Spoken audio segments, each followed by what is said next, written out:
Hi ಎಲ್ಲ ವಿದ್ಯಾರ್ಥಿಗಳಿಗೆ educate Karnataka ಚಾನಲ್ಗೆ ಸ್ವಾಗತ.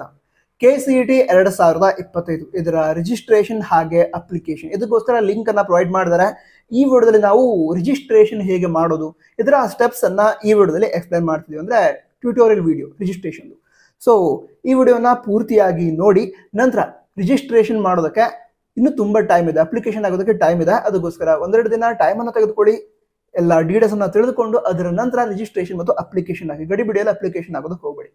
ಓಕೆ, ಮೊದಲೇದಾಗಿ ಕೆದವರ ಅಫಿಷಿಯಲ್ ವೆಬ್ಸೈಟ್ ಏನಿದೆ kea.kar.nic.in ಅಥವಾ cetonline.karnataka.gov.in ಈ ವೆಬ್ಸೈಟ್ ಅನ್ನ ವಿಸಿಟ್ ಮಾಡಬೇಕು. ವಿಸಿಟ್ ಮಾಡಿದ ನಂತರ ಈ ರೀತಿ ಕಾಣುತ್ತೆ, ಅಂದ್ರೆ ಇದು ಪೇಜ್ ಓಪನ್ ಆಗುತ್ತೆ. ನಂತರ ಅಲ್ಲೇ ಮೇಲ್ಗಡೆ 3 ಡಾಟ್ಸ್ ಇದೆ, ಕಾಣ್ತಿದ್ಯಾ? ಅದನ್ನ ಕ್ಲಿಕ್ ಮಾಡಿ. ಕ್ಲಿಕ್ ಮಾಡಿದ ನಂತರ ಅಲ್ಲಿ ಪ್ರವೇಶ ಅಂತ ಒಂದು ಆಪ್ಷನ್ ಕಾಣುತ್ತೆ, ಅದನ್ನ ಕ್ಲಿಕ್ ಮಾಡಿ. ಅಲ್ಲಿ UGCET 2025 ಅಂತ ಆಪ್ಷನ್ ಇದೆ, ಅದನ್ನ ಕ್ಲಿಕ್ ಮಾಡಿ. ಕ್ಲಿಕ್ ಮಾಡಿದ ನಂತರ ಮತ್ತೊಂದು ಪೇಜ್ ಓಪನ್ ಆಗುತ್ತೆ.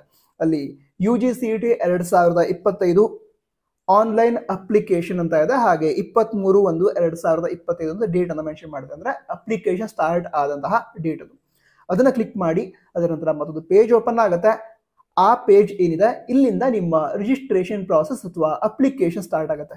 ಇಲ್ಲಿ ಮೊದಲೇದಾಗಿ ಯಾವ್ಯಾವ ಕೋರ್ಸ್ ಅನ್ನ ಮಾಡಬೇಕು ಅಂತಿರೋ ವಿದ್ಯಾರ್ಥಿಗಳು ಈಗ ರಿಜಿಸ್ಟ್ರೇಷನ್ ಮಾಡಬೇಕು ಅಂತ ತಿಳಿಸಿದ್ದಾರೆ. ಇಲ್ಲಿಗ ಎಂಜಿನಿಯರಿಂಗ್, ಹಾಗೆ ಅದ್ರ ಕೆಳಗಡೆ UG NEET, medical, dental, AYUSH course ಅನ್ನ ಮಾಡಬೇಕು ಅಂತಿರೋ ವಿದ್ಯಾರ್ಥಿಗಳು, ಅಂದ್ರೆ ಈಗ ನೀವೇನು ಅಪ್ಲಿಕೇಶನ್ ಹಾಕ್ತಿರ್ತೀರಾ ಅದು ಕೆದವರು ಕೌನ್ಸಿಲಿಂಗ್ ಏನ್ ಮಾಡ್ತಾರೆ, ಮೆಡಿಕಲ್, ಡೆಂಟಲ್, ಆಯುಷ್ ಕೋರ್ಸ್ಗಳಿಗೆ ಸಂಬಂಧ ಏನು ಕೌನ್ಸಿಲಿಂಗ್ ಮಾಡ್ತಾರೆ, ಅದರಲ್ಲಿ ಪಾರ್ಟಿಸಿಪೇಟ್ ಮಾಡೋದಕ್ಕೆ. ಇದು ನೀಟ್ ಎಕ್ಸಾಮ್ ನ ಅಪ್ಲಿಕೇಶನ್ ಅಲ್ಲ. ನೀಟ್ ಎಕ್ಸಾಮ್ಗೆ NTA ಅಪ್ಲಿಕೇಶನ್ ಕರೆದಾಗ ನೀವು ಅಪ್ಲಿಕೇಶನ್ ಹಾಕ್ಬೇಕಾಗಿರುತ್ತೆ. ಈಗ NTA ಕರೆದಾಗ ನೀವು ಅಪ್ಲಿಕೇಶನ್ ಆಗೋದು ನೀಟ್ ಎಕ್ಸಾಮ್ಗೆ.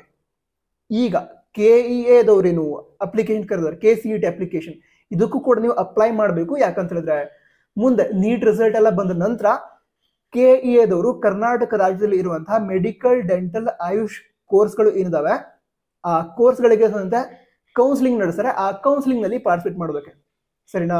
ನೀವು KCET ಗೆ ಅಪ್ಲಿಕೇಶನ್ ಆಗಬೇಕು, ಬಟ್ KCET ಎಕ್ಸಾಮ್ ಬರೆಯೋ ಅವಶ್ಯಕತೆ ಇಲ್ಲ. ಯಾವ ವಿದ್ಯಾರ್ಥಿಗಳು ಕೇವಲ ಮೆಡಿಕಲ್, ಡೆಂಟಲ್, ಆಯುಷ್ ಕೋರ್ಸ್ ಅನ್ನ ಮಾಡಬೇಕು ಅಂತ ಇರ್ತಾರೆ ಅವರು ನೀಟ್ಗೆ ಅಪ್ಲಿಕೇಶನ್ ಹಾಕಿ ಎಕ್ಸಾಮ್ ಬರೀಬೇಕು. ಬಟ್ KCET ಎಕ್ಸಾಮ್ ಬರೆಯೋ ಅವಶ್ಯಕತೆ ಇಲ್ಲ. ಬಟ್ ನೀವೇನ್ ಮಾಡಬೇಕು, ಈ KCET ಅಪ್ಲಿಕೇಶನ್ ಫಿಲ್ ಮಾಡಬೇಕು. ಯಾಕಂತ ಹೇಳಿದ್ರೆ ಮುಂದೆ ನಡೆಯುವಂತಹ ಕೌನ್ಸಿಲಿಂಗ್ ನಲ್ಲಿ ಪಾರ್ಟಿಸಿಪೇಟ್ ಮಾಡೋದಕ್ಕೆ. ಅದ ನಂತರ ಈಗ ವೆಟರ್ನರಿ, ಹಾಗೆ BSc ಅಗ್ರಿಕಲ್ಚರ್, ಫಾರೆಸ್ಟ್ರಿ, ನಂತರ BSc nursing, pharmacy, BPO, BPT, allied health science, ಈ ಎಲ್ಲಾ ಕೋರ್ಸ್ ಅನ್ನ ಮಾಡಬೇಕಾಗಿರುವಂತಹ ವಿದ್ಯಾರ್ಥಿಗಳು ಕೂಡ ಈಗ KCET ಗೆ ಅಪ್ಲಿಕೇಶನ್ ಹಾಕಬೇಕು ಅಂತ ಹೇಳಿದ್ದಾರೆ, ಸರಿನಾ? ಅದಂತರ ಅಪ್ಲಿಕೇಶನ್ ಹಾಕೋದಕ್ಕೆ ಯಾವ್ಯಾವ ಡಾಕ್ಯುಮೆಂಟ್ ಬೇಕು ಅದನ್ನ ತಿಳಿಸಿದ್ದಾರೆ. SSLC ಮಾರ್ಕ್ಸ್ ಕಾರ್ಡ್, ನಂತರ second PUC marks card, second PUC complete ಆಗಿದ್ರೆ ಸೆಕೆಂಡ್ PUC ಮಾರ್ಕ್ಸ್ ಕಾರ್ಡ್ ಬೇಕಾಗುತ್ತೆ. ನೀವು ಈ ವರ್ಷ ಸೆಕೆಂಡ್ PUC ಸ್ಟಡಿ ಮಾಡ್ತಾ ಇದ್ರೆ ಕಾಲೇಜಲ್ಲಿ ಸೆಕೆಂಡ್ PUC ರಿಜಿಸ್ಟರ್ ನಂಬರ್ ನ ಕಲೆಕ್ಟ್ ಮಾಡ್ಕೊಳ್ಳಿ. ಇಲ್ದಿದ್ರೆ ಸೆಕೆಂಡ್ PUC ಸ್ಟೂಡೆಂಟ್ ನಂಬರ್ ಅನ್ನ ಕಲೆಕ್ಟ್ ಮಾಡ್ಕೊಂಡು ಅದರ ಮೂಲಕ ಅಪ್ಲಿಕೇಶನ್ ಹಾಕಬಹುದು. ಅದ್ರ ಬಗ್ಗೆ ಕೂಡ ಮುಂದಿನ ವಿಡಿಯೋದಲ್ಲಿ ಹೇಳ್ತೀವಿ. ಓಕೆ, ಅದರ ನಂತರ ಯಾವುದು ವಿದ್ಯಾರ್ಥಿಗಳ ಪಾಸ್ಪೋರ್ಟ್ ಸೈಜ್ ಫೋಟೋ ಬೇಕಾಗುತ್ತೆ, ಹಾಗೆ ಏನು ಸಿಗ್ನೇಚರ್ ಅದನ್ನು ಕೂಡ ಸ್ಕ್ಯಾನ್ ಮಾಡಿ ಅಪ್ಲೋಡ್ ಮಾಡೋದಿರುತ್ತೆ. ಇದಕ್ಕೆ ಕೆಲವು ಡಾಕ್ಯುಮೆಂಟ್ ಅನ್ನ ಅಪ್ಲೋಡ್ ಮಾಡಬೇಕು, ಅದರ ಡೀಟೇಲ್ಸ್ ಅನ್ನ ಕೊಟ್ಟಿದ್ದಾರೆ. ಅದಂತ ಇಲ್ಲಿ ಕೆಳಗಡೆ ನೋಡಿದ್ರೆ ಅಲ್ಲಿ ನೋಡ್ತಿದ್ದೀರಾ proceed to login for registered user ಅಂತ ಇದೆ. ರಿಜಿಸ್ಟರ್ಡ್ ಯೂಸರ್ ಅಂತ ಹೇಳಿದ್ರೆ ಮೊದಲಿಗೆ ರಿಜಿಸ್ಟ್ರೇಷನ್ ಮಾಡ್ತೀರಾ, ರಿಜಿಸ್ಟ್ರೇಷನ್ ಆಗ್ಬಿಟ್ರೆ ನೀವು ರಿಜಿಸ್ಟರ್ಡ್ ಯೂಸರ್, ರಿಜಿಸ್ಟ್ರೇಷನ್ ಆಗದೇ ಇದ್ರೆ ನೀವು ರಿಜಿಸ್ಟ್ರೇಷನ್ ಮಾಡಬೇಕು. ಸೊ ಅದರ ಪಕ್ಕದಲ್ಲಿ ಮತ್ತೊಂದು ಆಪ್ಷನ್ ನೋಡಿ, proceed to registration for new user ಅಂತ ಇದೆ, ಅದನ್ನ ಕ್ಲಿಕ್ ಮಾಡಿ. ಅದನ್ನ ಕ್ಲಿಕ್ ಮಾಡಿದ ನಂತರ ಮತ್ತೊಂದು ಪೇಜ್ ಓಪನ್ ಆಗುತ್ತೆ. ಅಲ್ಲಿ ನೀವು ನೋಡ್ತಾ ಇದ್ದೀರಾ, ನೀವು ಕರ್ನಾಟಕ ರಾಜ್ಯದ ಪರೀಕ್ಷಾ ಮಂಡಳಿ ಅಂದ್ರೆ KSEAB ಏನಿದೆ, KSEAB ಇದರ ಅಂಡರ್ ನೀವು ಸ್ಟಡಿ ಮಾಡಿದ್ರೆ ಅಲ್ಲಿ ಎಸ್ ಅಂತ ಕ್ಲಿಕ್ ಮಾಡಿ. ಇಲ್ಲದೇ ಇದ್ರೆ ಅಂದ್ರೆ ನೀವೀಗ CBSE, ICSE, IG ಈ ರೀತಿ ಬೇರೆ ಬೋರ್ಡ್ ಅಂಡರ್ ಸ್ಟಡಿ ಮಾಡಿದ್ರೆ ಅಲ್ಲಿ ನೋ ಅಂತ ಕ್ಲಿಕ್ ಮಾಡಬೇಕು. ಈಗ ಹೆಚ್ಚಿನ ವಿದ್ಯಾರ್ಥಿಗಳು Karnataka state board under 10th standard ಅನ್ನ ಕಂಪ್ಲೀಟ್ ಮಾಡಿರ್ತಾರೆ. ನೀವು ಕೂಡ ಕರ್ನಾಟಕ ಸ್ಟೇಟ್ ಬೋರ್ಡ್ ಅಂಡರ್ ಈ ಒಂದು 10th ಸ್ಟ್ಯಾಂಡರ್ಡ್ ಅನ್ನ ಕಂಪ್ಲೀಟ್ ಮಾಡಿದ್ರೆ ಅಲ್ಲಿ ಎಸ್ ಅಂತ ಏನು ಆಪ್ಷನ್ ಇದೆ ಅದನ್ನ ಕ್ಲಿಕ್ ಮಾಡಿ. ಅದನ್ನ ಕ್ಲಿಕ್ ಮಾಡಿದ ನಂತರ ಮತ್ತೆ ಕೆಲವು ಡೀಟೇಲ್ಸ್ ಅನ್ನ ವಿದ್ಯಾರ್ಥಿಗಳು ಎಂಟ್ರಿ ಮಾಡಬೇಕಾಗತ್ತೆ. ಓಕೆನಾ? ಅದು ಯಾವ್ಯಾವುದು ಅಂತ ತಿಳಿದುಕೊಳ್ತಾ ಹೋಗೋದಾದ್ರೆ ಮೊದಲನೇದಾಗಿ ನೀವು ಎಸ್ ಅಂತ ಕ್ಲಿಕ್ ಮಾಡಿದ ನಂತರ SSLC ರಿಜಿಸ್ಟರ್ ನಂಬರ್ ಏನಿದೆ ಅದನ್ನ ಎಂಟರ್ ಮಾಡೋದಕ್ಕೆ ಕೇಳುತ್ತೆ. ಕರ್ನಾಟಕ ಸ್ಟೇಟ್ ಬೋರ್ಡ್ ವಿದ್ಯಾರ್ಥಿಗಳಿಗೆ SSLC ರಿಜಿಸ್ಟರ್ ನಂಬರ್ನ ಎಂಟರ್ ಮಾಡೋದಕ್ಕೆ ಕೇಳುತ್ತೆ. ಅದನ್ನ ಎಂಟರ್ ಮಾಡಿ ಈಗ SSC ಮಾರ್ಕ್ಸ್ ಕಾರ್ಡ್ ಇದೆ ಅಲ್ವಾ, ಅಲ್ಲಿ ಮೇಲ್ಗಡೆ ರಿಜಿಸ್ಟರ್ ನಂಬರ್ ಅಂತ ಕೊಟ್ಟಿದ್ದಾರೆ. ಸೊ ಅದನ್ನ ಎಂಟ್ರಿ ಮಾಡಬೇಕು. ಅದರ ನಂತರ ಅಲ್ಲಿ ವೆರಿಫೈ ಅಂತ ಆಪ್ಷನ್ ಕಾಣುತ್ತೆ.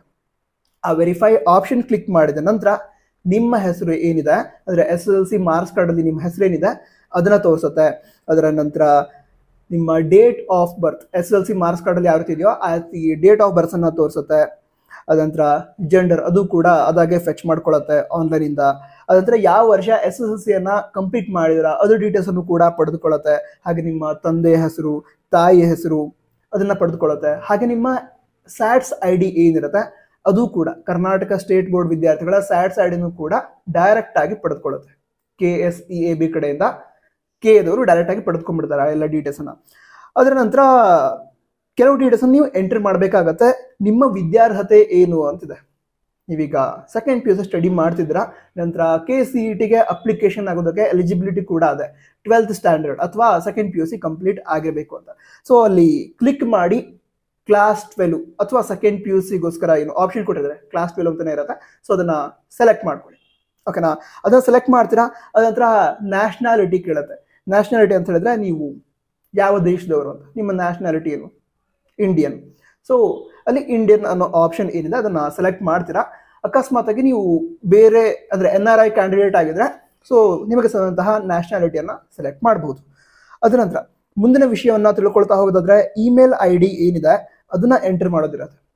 ನಿಮ್ಮ ಹತ್ರ ಇಮೇಲ್ ID ಆಲ್ರೆಡಿ ಇದೆ, ಆಕ್ಟಿವ್ ಇರುವಂತಹ ಇಮೇಲ್ ID ವರ್ಕ್ ಆಗ್ತಾ ಇರಬೇಕು, ಅದರ ಪಾಸ್ವರ್ಡ್ ನಿಮ್ಗೆ ಗೊತ್ತಿರಬೇಕು. ಈ ರೀತಿ ಇಮೇಲ್ ID ನಿಮ್ಮ ಹತ್ರ ಆಲ್ರೆಡಿ ಇದ್ರೆ ಅದನ್ನೇ ಎಂಟರ್ ಮಾಡಿ. ಅಕಸ್ಮಾತ್ಗೆ ನಿಮ್ಮ ಹತ್ರ ಇಮೇಲ್ ID ಇಲ್ಲ, ಆ ರೀತಿ ಇದ್ದಾಗ ಇಮೇಲ್ ಐಡಿಯನ್ನ ಕ್ರಿಯೇಟ್ ಮಾಡ್ಕೊಳ್ಳಿ.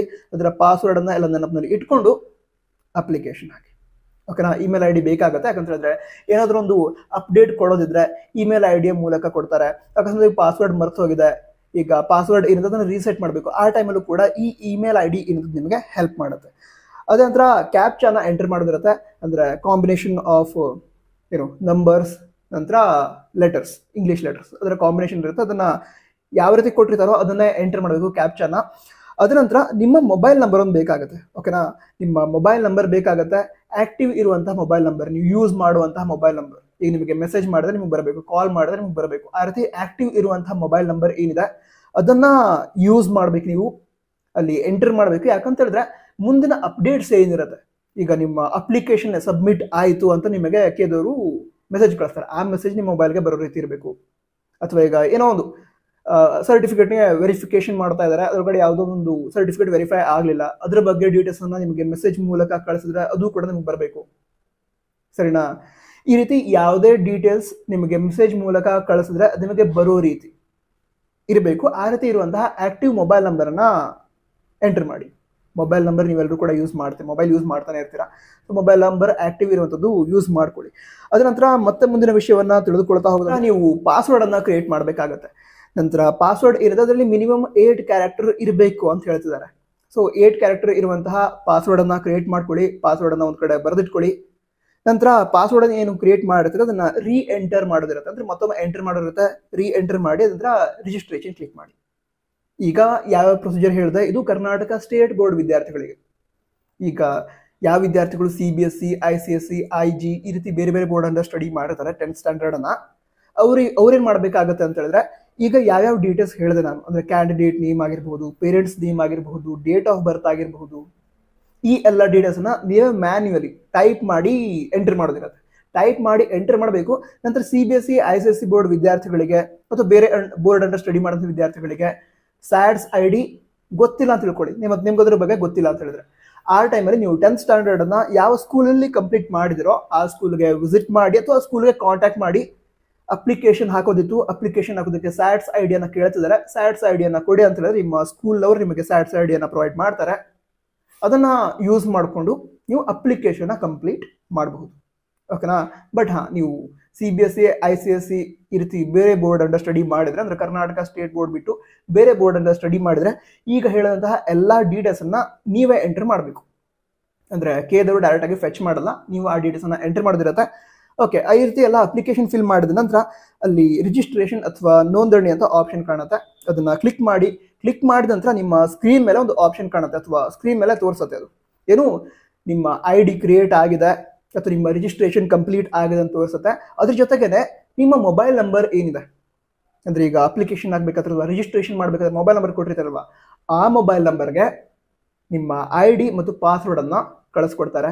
ಅದನ್ನು ಕೂಡ ಸೇಫ್ ಆಗಿ ಇಟ್ಕೊಂಡಿರಿ. ತುಂಬ ಸ್ಟೂಡೆಂಟ್ಸ್ ಮುಂದೆ ಹೇಳ್ತಾರೆ ಸರ್ ನಮ್ಮದು ID ಪಾಸ್ವರ್ಡ್ ಮರ್ತೋಗಿದೆ, ಅಡ್ಮಿಟ್ ಕಾರ್ಡ್ ಹೇಗೆ ಡೌನ್ಲೋಡ್ ಮಾಡ್ಕೊಳ್ಳೋದು. ಅದೇ ಪ್ರಾಬ್ಲಮ್ ಆಗಬಾರ್ದಲ್ವಾ. ಸೊ ID ಪಾಸ್ವರ್ಡ್ ಕರೆಕ್ಟಾಗಿ ನೆನಪಿನಲ್ಲಿ ಇಟ್ಕೊಂಡಿರಿ. ನಂತರ ಈಗ ಮುಂದಿನ ವಿಡಿಯೋ ಏನಿದೆ ಅಪ್ಲಿಕೇಶನ್ ಸ್ಟೆಪ್ಸ್ ಏನಿರುತ್ತೆ ಅದನ್ನು ಕೂಡ ಎಕ್ಸ್ಪ್ಲೇನ್ ಮಾಡಿ ವಿಡಿಯೋನ ಮಾಡ್ತೀವಿ. ಆ ವಿಡಿಯೋಗೋಸ್ಕರ ಸಬ್ಸ್ಕ್ರೈಬ್ ಮಾಡಿ.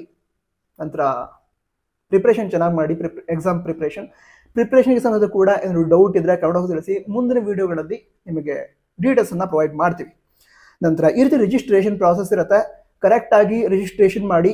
ನಂತರ ಸ್ವಲ್ಪ ಟೈಮ್ ತೆಗೆದುಕೊಳ್ಳಿ, 1 or 2 ಡೇಸ್ ಟೈಮನ್ನು ತೆಗೆದುಕೊಳ್ಳಿ. ನಾವು ಕೂಡ ಎಲ್ಲ ಡೀಟೇಲ್ಸ್ ಕೊಡ್ತೀವಿ. ಅದ್ರ ಜೊತೆಗೆ ಕೇದವರು ಕೂಡ ಡೀಟೇಲ್ಸನ್ನು ಪ್ರೊವೈಡ್ ಮಾಡ್ತಾ ಇರ್ತಾರೆ. ಸ್ಟೆಪ್ಸ್ ಏನಿರುತ್ತೆ ಅದನ್ನೆಲ್ಲ ಪ್ರೊವೈಡ್ ಮಾಡ್ತಾ ಇರ್ತಾರೆ. ಸೊ 1 or 2 ಡೇಸಲ್ಲಿ ಎಲ್ಲ ಡೀಟೇಲ್ಸನ್ನು ಪಡೆದುಕೊಂಡು ಅದರ ನಂತರ ಅಪ್ಲಿಕೇಶನ್ ಹಾಕಿ. ಓಕೆನಾ? ಸರಿ ಆಗಿದ್ರೆ ಮುಂದಿನ ವಿಡಿಯೋದಲ್ಲಿ ಸಿಗೋಣ. All the best. ಜೈ ಹಿಂದ್. ವಂದೇ ಮಾತರಂ.